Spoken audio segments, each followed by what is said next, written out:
എന്തൊക്കെ തന്നെ സംഭവിച്ചാലും ഇതിനുള്ള മറുപടി ഉറപ്പായും ആ ഭീകരക്കൂട്ടങ്ങൾക്ക് നൽകിയിരിക്കുമെന്ന കാര്യത്തിൽ ഒരു സംശയവുമില്ല എന്ന് തന്നെയാണ് രാജ്യത്തിന്റെ പ്രധാനമന്ത്രിയും ആഭ്യന്തരമന്ത്രിയും പ്രതിരോധ മന്ത്രിയും രാജ്യത്തെമ്പാടുമുള്ള ജനങ്ങളും തറപ്പിച്ചു പറയുന്നത്. ആ ഭൂപടത്തിൽ നിന്ന് തന്നെ പാകിസ്ഥാനെ തുടച്ചു നീക്കേണ്ട കാലഘട്ടം അനിവാര്യമായിരിക്കുന്നുവെന്നാണ് ഒരു വിഭാഗം ആളുകൾ ഉയർത്തുന്നത്. ആ ഭീകരക്കൂട്ടങ്ങൾക്കുള്ള ഒളിസങ്കേതമായി പാകിസ്ഥാൻ മാറിക്കൊണ്ടിരിക്കുന്നു. അവിടെ നിന്നും പലതരത്തിലുള്ള പ്ലാനും പദ്ധതികളും അത് ആസൂത്രണം ചെയ്യാനായി നിരവധി ആളുകളെ രാജ്യത്തേക്ക് കടത്തിവിട്ടിരിക്കുന്നു. ഇതിനൊക്കെ ഒരു അറുതി വരുത്താനായി എല്ലാവരെയും തീർക്കണമെന്നുള്ള ആവശ്യം തന്നെയാണ് നിലവിൽ ഉയർത്തിയിരിക്കുന്നത്. ചെങ്കോട്ടയിലുണ്ടായ ആ സ്ഫോടനത്തിന് നിർദ്ദേശം നൽകിയത് ജെയ്ഷെ മുഹമ്മദ് ആണെന്ന് കൃത്യമായി മനസ്സിലാക്കിയിരിക്കുന്നു. തൊട്ടു പിന്നാലെ തന്നെ ഇസ്ലാമാബാദിൽ പൊട്ടിയിരിക്കുന്നു ആദ്യ വെടി. ദില്ലിയിലെ തന്നെ പ്രധാന സ്ഥലത്ത് സ്ഫോടനം നടത്തണമെന്ന നിർദ്ദേശമായിരുന്നു ജെയ്ഷെ മുഹമ്മദ് രാജ്യത്തുള്ള ഈ സ്ലീപ്പർ സെല്ലുകൾക്ക് നൽകിയിട്ടുണ്ടായിരുന്നത്, ചാവേറുകൾക്ക് കൊടുത്തിരുന്നത് എന്നാണ് അന്വേഷണ സംഘത്തിന് ഇപ്പോൾ കിട്ടിയിരിക്കുന്ന സൂചന. സ്ഫോടനമുണ്ടായതിനെ തുടർന്ന് പലരെയും കസ്റ്റഡിയിലെടുത്ത് പല കുറിയായി ചോദ്യം ചെയ്തുകൊണ്ടിരിക്കുകയാണ്. അതിൽ നിന്നാണ് ഇത്തരമൊരു നിഗമനത്തിലേക്ക് കടന്നിരിക്കുന്നത്. അതായത് ഇന്ത്യ നൽകിയിരിക്കുന്ന തിരിച്ചടി, ഓപ്പറേഷൻ സിന്ദൂറിലൂടെ ഉണ്ടാക്കിയിരിക്കുന്ന നാശനഷ്ടങ്ങൾ, അതൊന്നും താങ്ങാൻ പോലും കഴിയാതെ ഭീകരരും അവരുടെ കുടുംബാംഗങ്ങളും രാക്കിരാമാനം ഓടിയൊളിക്കേണ്ട സാഹചര്യം ഉണ്ടായിരിക്കുന്നു. ജീവൻ കയ്യിൽ പിടിച്ച് നിൽക്കുന്ന ഘട്ടം വരെ എത്തിച്ചു. എന്നാൽ ഇത് നേരത്തെ തന്നെ പ്ലാൻ ചെയ്തിട്ടുള്ള, ഒരുപക്ഷേ ഏറെക്കാലമായി അവർ ആസൂത്രണം ചെയ്ത വലിയൊരു പദ്ധതിയായിരുന്നു. അതിനുള്ള ഉദാഹരണങ്ങൾ നമുക്ക് നേരത്തെ തന്നെ ലഭ്യമായതാണ്. ഇതല്ല, ഒന്നിലധികം പദ്ധതികൾ പ്ലാൻ ചെയ്തിരുന്നു. ഏകദേശം 24 മണിക്കൂറിനുള്ളിൽ 8ഓളം പദ്ധതികളാണ് ഇന്ത്യൻ സുരക്ഷാ സേന നിർവീര്യമാക്കിയത്. അതിൽ ഭയന്ന് തന്നെ കൂട്ടാളികളെ ഒക്കെ തന്നെ പിടികൂടിയെന്ന് മനസ്സിലായി ഓടി രക്ഷപ്പെട്ടവനാണ് ഇത്രയും ഒരു ക്രൂരത ചെയ്തിരിക്കുന്നത്. ഓപ്പറേഷൻ സിന്ദൂറിന് പിന്നാലെ രാജ്യമൊട്ടാകെ നിരീക്ഷണം കൂടുതൽ ശക്തമാക്കിയിരുന്നു. ഏത് നിമിഷവും പാകിസ്ഥാന്റെ ഭാഗത്തു നിന്നോ ഭീകരരുടെ ഭാഗത്തു നിന്നോ ഒരാക്രമണം ഉണ്ടാകുമെന്ന് കരുതിയിരുന്നു. ഇന്റലിജൻസ് റിപ്പോർട്ടുകൾ വളരെ വ്യക്തമായി തന്നെ വന്നിട്ടുണ്ടായിരുന്നു. കൃത്യമായി പറയുകയാണെങ്കിൽ 5 ദിവസം മുൻപേ ഇതുമായി ബന്ധപ്പെട്ട വാർത്ത പോലും നാം പബ്ലിഷ് ചെയ്തിട്ടുണ്ടായിരുന്നു. അതിൽ കൃത്യമായി തന്നെ പറയുന്നു, ലഷ്കർ ഇ തൈബയും ജെയ്ഷെ മുഹമ്മദും മറ്റു ഭീകരരും ചേർന്നുകൊണ്ട് പാകിസ്ഥാന്റെ സഹായത്തോടുകൂടി ഇന്ത്യയിൽ ഒരു വലിയ ആക്രമണം നടത്താൻ പദ്ധതിയിരുന്നു. ആ പദ്ധതികളെ ഒക്കെ തന്നെ നിർവീര്യമാക്കിയിരുന്നു ഇന്ത്യൻ സുരക്ഷാ സേന. അതിനിടയിലാണ് വൈറ്റ് കോളർ സംഘത്തിനെ ചാവേറുകളാക്കി മാറ്റി ചെങ്കോട്ടയിൽ ഈ സ്ഫോടനം നടത്തിയിരിക്കുന്നത്. ഇത് ജെയ്ഷെ മുഹമ്മദിന്റെ ഭാഗത്തു നിന്നുള്ള നീക്കമാണ് എന്ന് മനസ്സിലാക്കാം. എന്നാൽ ഇതിനുള്ള തിരിച്ചടി ഉറപ്പായും ഇന്ത്യയുടെ ഭാഗത്തു നിന്നും ഉണ്ടാകുമെന്ന സന്ദേശം വളരെ വ്യക്തമാണ്. ഇതിനിടയിൽ തന്നെയാണ് പാകിസ്ഥാനിലും ചാവേർ ആക്രമണം ഉണ്ടായത്. സമാനമായി തന്നെ ഇന്ത്യയിൽ എന്ത് സംഭവിച്ചോ അത് തന്നെ അവിടെയും സംഭവിച്ചിരിക്കുന്നു. സ്ഫോടനത്തിൽ 12 പേർ കൊല്ലപ്പെട്ടു, 27ഓളം പേർക്ക് പരിക്കേറ്റു. 12 പേർ എന്നുള്ളത് മരണസംഖ്യ ഇനിയും ഉയരുമെന്നാണ് അന്താരാഷ്ട്ര മാധ്യമങ്ങൾ റിപ്പോർട്ട് ചെയ്യുന്നത്. ഇസ്ലാമാബാദിലെ ജുഡീഷ്യൽ കോംപ്ലക്സിന് സമീപത്ത് കോടതി പരിസരത്താണ് ആൾക്കൂട്ടമുണ്ടായിരുന്ന സമയത്താണ് ഇത്തരമൊരു സ്ഫോടനമുണ്ടായത്. ഈ കോംപ്ലക്സിന് സമീപത്ത് ഒട്ടനവധി വാഹനങ്ങൾ പാർക്ക് ചെയ്തിരുന്നു. അതിൽ ഒരു കാറാണ് ഇത്തരത്തിൽ പൊട്ടിത്തെറിച്ചത്. പരിക്കേറ്റവരെ നഗരത്തിലെ പിംസ് ആശുപത്രിയിലേക്ക് പ്രവേശിപ്പിച്ചു. പൊട്ടിത്തെറിയെ തുടർന്ന് കാറ് പൂർണ്ണമായും തകർന്നു പോയതും കത്തിയെരിയുന്നതുമായിട്ടുള്ള ദൃശ്യങ്ങളാണ് സമൂഹ മാധ്യമങ്ങളിലൂടെ പ്രചരിക്കുന്നത്. ഇന്ന് ഉച്ചയ്ക്ക് കൃത്യം 12:30 ഇങ്ങനെ ഒരു ആക്രമണം ഉണ്ടായതായി പാകിസ്ഥാൻ മാധ്യമങ്ങൾ റിപ്പോർട്ട് ചെയ്യുന്നത്. റോഡിലേറെ തിരക്കുണ്ടായിരുന്ന സമയം കോടതിയുടെ പ്രധാന കവാടത്തിന് സമീപത്ത് നിർത്തിയിട്ട കാറിൽ അക്രമി സ്ഫോടക വസ്തു വെച്ച് ഉടൻ തന്നെ അത് പൊട്ടിത്തെറിക്കുകയായിരുന്നുവെന്നാണ് പ്രാഥമിക അന്വേഷണത്തിൽ മനസ്സിലാക്കാൻ കഴിയുന്നത്.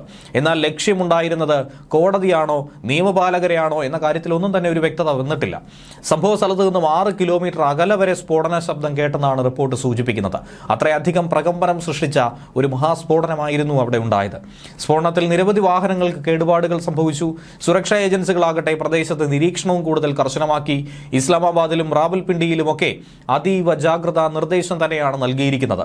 നിലവിൽ തീവ്രവാദികളൊന്നും തന്നെ സംഭവത്തിന്റെ ഉത്തരവാദിത്തം ഏറ്റെടുത്തിട്ടില്ല. പക്ഷേ TTPയുടെയോ അതിന്റെ സഖ്യകക്ഷികളുടെയോ പങ്കാളിത്തം ഈ ആക്രമണത്തിന് പിന്നിലുണ്ടെന്ന് ഉദ്യോഗസ്ഥർ സംശയിക്കുന്നു. അതോടൊപ്പം തന്നെ അഫ്ഗാനിസ്ഥാന്റെ പങ്ക് വളരെ വ്യക്തമായി തന്നെ ഇതിൽ ആരോപിക്കുകയാണ് പാകിസ്ഥാൻ. അതായത് അഫ്ഗാനിസ്ഥാനെ കുറ്റപ്പെടുത്തി പാകിസ്ഥാൻ പ്രതിരോധ മന്ത്രി ഖ്വാജ ആസിഫ് തന്നെ രംഗത്ത് വന്നു. ജില്ലാ കോടതി ആക്രമിക്കാൻ ചാവേർ ആക്രമണത്തിലൂടെ ഒരു ശ്രമമാണ് അവർ നടത്തിയത്. പക്ഷേ കോടതിക്കുള്ളിലേക്ക് ഇവർക്ക് കടക്കാൻ കഴിഞ്ഞില്ലെന്നാണ് പാകിസ്ഥാൻ ആഭ്യന്തരമന്ത്രി മുഹ്സിൻ നഖ്വി പറയുന്നത്. ചാവേർ ആക്രമണം നടത്തിയയാളെ തിരിച്ചറിയുക എന്നുള്ളത് പ്രധാനമാണ്. പിന്നിലുള്ള സകലവരെയും നിയമത്തിന് മുന്നിൽ കൊണ്ടുവരുമെന്നാണ് അദ്ദേഹം പറയുന്നത്. ചാവേർ ആക്രമണത്തെ അപലപിച്ചുകൊണ്ട് പാകിസ്ഥാൻ പ്രസിഡന്റ് ആസിഫ് അലി സർദാരിയും രംഗത്തെത്തിയിരിക്കുകയാണ്. ഇതിനിടയിൽ ന്യൂഡൽഹിയിലുണ്ടായ ഈ കാർ സ്ഫോടനത്തിന് പിന്നിലുള്ളവരെ ഒരു തരത്തിലും വെറുതെ വിടില്ല എന്നും വളരെ ശക്തമായ രീതിയിൽ അവർക്കുള്ള പ്രഹരം നൽകുമെന്നുമാണ് പ്രധാനമന്ത്രി നരേന്ദ്രമോദി പറഞ്ഞിരിക്കുന്നത്. സ്ഥിതിഗതികൾ നിരീക്ഷിക്കുന്നുണ്ട്. നിലവിലിപ്പോൾ ഭൂട്ടാനിലാണെങ്കിൽ പോലും ഉടനടി ഇന്ത്യയിലെത്തി ഇതിനു വേണ്ട എല്ലാ നടപടികളും കൈക്കൊള്ളും. ഇതിനോടകം തന്നെ ആഭ്യന്തരമന്ത്രി അമിത്ഷാ ഇതിനു വേണ്ടിയിട്ടുള്ള എല്ലാ തയ്യാറെടുപ്പുകളും നടത്തി കഴിഞ്ഞിരിക്കുന്നു. വളരെ ഗൗരവത്തോടെ സർക്കാർ ഈ ആക്രമണത്തെ നോക്കിക്കാണുന്നുണ്ട്. ഏറെ വേദനയോടെയാണ് സംസാരിക്കുന്നതെങ്കിൽ പോലും ഈ രാജ്യം മുഴുവൻ ഇന്ന് ഈ ദുരിതത്തിൽ ഇരകളായിട്ടുള്ള കുടുംബാംഗങ്ങളുടെ ദുഃഖത്തിൽ പങ്കുചേരുകയാണ്. കഴിഞ്ഞ രാത്രി മുഴുവൻ അന്വേഷണ ഏജൻസികൾ ഇതിന് പിന്നാലെ തന്നെയാണ്. ഒരു സംശയവും വേണ്ട, ഇതിന് ഉത്തരവാദികളായിട്ടുള്ളവരെ, ഇതിന് ഗൂഢാലോചന നടത്തിയവരെ വെറുതെ വിടില്ല എന്നുള്ള കാര്യത്തിന് കൃത്യമായി എണ്ണി കണക്ക് ചോദിച്ചിരിക്കും. തിങ്കളാഴ്ച ദിവസം വൈകുന്നേരമായിരുന്നു ഡൽഹി ചെങ്കോട്ടയ്ക്ക് സമീപമുണ്ടായ സ്ഫോടനത്തിൽ 13ഓളം പേർ കൊല്ലപ്പെടുകയും 20ഓളം പേർക്ക് പരിക്ക് സംഭവിക്കുകയും ചെയ്തു. എന്തുകൊണ്ടാണ് ചെങ്കോട്ട തിരഞ്ഞെടുത്തത്? ഇത് ഒരു ഗ്രാജുവേറ്റഡ് ടാർഗറ്റിംഗ് എന്ന രീതിയിലുള്ള നീക്കമല്ലേ? 2000-ന് ശേഷം ലഷ്കർ നടത്തിയതിന്റെ തുടർച്ചയാണോ? 17 വർഷത്തിനിപ്പുറം രാജ്യ തലസ്ഥാനത്തെ ലക്ഷ്യം വയ്ക്കുന്നതാണോ? പലതരത്തിലുള്ള ചോദ്യങ്ങൾ അവശേഷിക്കുകയാണ്. എല്ലാത്തിനുമുള്ള ഉത്തരം ഈ വീഡിയോയിലുണ്ട്. ചെങ്കോട്ട സ്ഫോടനത്തിന് പിറകെ തന്നെ പാകിസ്ഥാൻ അതീവ ജാഗ്രതയിൽ കടന്നുപോകുന്നു. കാരണം ഇന്ത്യയുടെ ഭാഗത്തു നിന്നും ഒരു പ്രതികാര നടപടി ഇനി ഉറപ്പായും ഉണ്ടാകും. അതിൽ നമ്മളൊക്കെ തന്നെ വെന്ത് വെണ്ണീറാകുമെന്നുള്ള ചിന്താഗതി പാകിസ്ഥാൻ അധികാരികൾക്കുണ്ട്. അതുകൊണ്ട് തന്നെ അതിർത്തിയിൽ കൂടുതൽ സംഘർഷങ്ങൾക്കുള്ള സാധ്യതയുണ്ടെന്ന ഇന്റലിജൻസ് മുന്നറിയിപ്പിന്റെ അടിസ്ഥാനത്തിൽ സുരക്ഷ വർദ്ധിപ്പിച്ചിരിക്കുകയാണ് ഈ ഭീകര രാജ്യം. ഇന്ത്യ പാക് അതിർത്തിയിൽ പാകിസ്ഥാൻ എയർ ഡിഫൻസ് സംവിധാനങ്ങൾ അതീവ ജാഗ്രതയോടുകൂടി തന്നെയാണ് നിരീക്ഷണം നടത്തിപ്പോരുന്നത്. എല്ലാ എയർബേസുകളിലും എയർഫീൽഡുകളിലും റെഡ് അലർട്ടാണ് പ്രഖ്യാപിച്ചിരിക്കുന്നത്. പഹൽഗാം ഭീകരാക്രമണത്തിനുള്ള മറുപടി ഇന്ത്യ നൽകിയത് വ്യക്തമായി തന്നെ അറിയാവുന്നതാണ്. കനത്ത തിരിച്ചടിയായ ഓപ്പറേഷൻ സിന്ദൂറിന്റെ ഓർമ്മ ഇതുവരെയും മങ്ങാത്ത പാകിസ്ഥാനെ സംബന്ധിച്ച് ഇതിനെന്തായിരിക്കുമെന്നുള്ളത് ഏറെ ആശങ്കപ്പെടുത്തുന്നതാണ്. കരസേന, നാവികസേന, വ്യോമസേന ഉൾപ്പെടെയുള്ള പാകിസ്ഥാന്റെ സായുധ സേനകൾ അതീവ ജാഗ്രതയിലിരിക്കുകയാണ്. ഏത് സമയവും ഒരു തിരിച്ചടി ഉണ്ടാകും, അതിനെ പ്രതിരോധിക്കാൻ തയ്യാറാവുക എന്നുള്ള മുന്നറിയിപ്പ് ഉദ്യോഗസ്ഥ തലത്തിൽ നൽകി കഴിഞ്ഞിരിക്കുന്നു. വളരെ സൂക്ഷ്മമായി തന്നെ കാര്യങ്ങൾ നിരീക്ഷിച്ച് ഏത് സാഹചര്യങ്ങളെയും നേരിടാൻ തയ്യാറെടുക്കണമെന്ന് സെൻട്രൽ കമാൻഡ് എല്ലാ സൈനിക വിഭാഗങ്ങൾക്കുമുള്ള നിർദ്ദേശമായി നൽകിയിരിക്കുന്നു. വ്യോമസേനയോട് മുൻനിര താവളങ്ങളിൽ നിന്നുള്ള ജെറ്റുകൾ ഉടനടി പറന്നുയരാൻ വേണ്ടി തയ്യാറാക്കി നിർത്താനുള്ള ഉത്തരവാണ് നൽകിയിരിക്കുന്നത്. ഇന്ത്യ പാകിസ്ഥാൻ അതിർത്തിയിൽ അങ്ങനെ വീണ്ടും സംഘർഷഭരിതമായ സാഹചര്യം ഉണ്ടാകുന്നു എന്ന് വേണം മനസ്സിലാക്കാൻ. നവംബർ 11 മുതൽ 12 വരെ അതിർത്തിയിലെ വ്യോമ ഗതാഗത നിയന്ത്രണങ്ങളും സുരക്ഷാ പ്രോട്ടോകോളുകളും വർദ്ധിപ്പിച്ചുകൊണ്ട് നോട്ടീസ് ടു എയർമെൻ പ്രഖ്യാപിച്ച് കഴിഞ്ഞിരിക്കുകയാണ്. പൈലറ്റുമാർക്കും വിമാന പ്രവർത്തനങ്ങളുമായി ബന്ധപ്പെട്ട മറ്റു ഉദ്യോഗസ്ഥർക്കും വ്യോമസേന അതോറിറ്റി നൽകുന്ന വളരെ നിർണായകമായ സന്ദേശം കൂടിയാണ് നോട്ടീസ് ടു എയർമെൻ. പാകിസ്ഥാന്റെ കര, വ്യോമ, നാവികസേനകൾ അടക്കമുള്ള സായുധ സേനകൾ ഏറെ ജാഗ്രതയോടെ ഇതിനെ വീക്ഷിക്കുന്നു.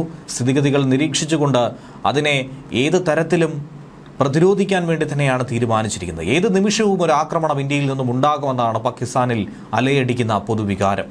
സൈനിക വിമാനങ്ങളെയും സൈനിക സ്ഥാപനങ്ങളെയും ഒക്കെ ആക്രമണത്തിൽ നിന്നും ഏതു വിധേനയും സംരക്ഷിക്കണമെന്ന മുൻകരുതൽ നടപടി ഇതിനോടകം തന്നെ പാകിസ്ഥാൻ സ്വീകരിച്ചു വന്നിരിക്കുന്നു. സംഘർഷഭരിതമായ അതിർത്തി മേഖലയിൽ ഇപ്പോൾ വർദ്ധിച്ചു വന്നിരിക്കുന്ന വിമാന ഗതാഗത നിയന്ത്രണങ്ങൾ, സുരക്ഷാ പ്രോട്ടോകോളുകൾ, ഇതൊക്കെ തന്നെ വിളിച്ചോതുന്നത് ഒരൊറ്റ കാര്യം തന്നെയാണ്. ഇത് പാക് സ്പോൺസേഡ് ഭീകരാക്രമണം തന്നെ, ചാവേർ ആക്രമണം തന്നെ ആയിരിക്കുമെന്ന കാര്യത്തിൽ ഒരു സംശയവും വേണ്ട. അതുകൊണ്ട് തന്നെയാണ് മടിയിൽ കനമില്ലാത്തവന് ഭയക്കേണ്ട ആവശ്യമില്ല എന്ന് പറയുന്നത് പോലെ പാകിസ്ഥാൻ എന്തിനാണ് ഈ സാഹചര്യത്തെ ഇത്രയധികം ഭയപ്പെടുന്നത് എന്നുള്ളത് ഇതിലൂടെ തന്നെ വ്യക്തമാണ്. തീവ്രവാദ ഗൂഢാലോചനയും വലിയ അളവിലുള്ള സ്ഫോടക വസ്തുക്കൾ പിടിച്ചെടുത്തതുമായി ബന്ധപ്പെടുന്ന ഡൽഹി സ്ഫോടനത്തിന്റെ പശ്ചാത്തലത്തിൽ ഇന്ത്യയിൽ പല സംസ്ഥാനങ്ങളിലും കനത്ത ജാഗ്രത തുടരുന്നു. പ്രത്യേകിച്ചും രാജ്യ തലസ്ഥാനത്ത് വിവിധയിടങ്ങളിൽ തിരഞ്ഞെടുപ്പ് അടക്കം നടത്തുന്നതുകൊണ്ട് അതിർത്തി മേഖലകളിൽ, പ്രത്യേകിച്ച് ബീഹാറിലടക്കം സുരക്ഷ വർദ്ധിപ്പിച്ചിരിക്കുകയാണ്.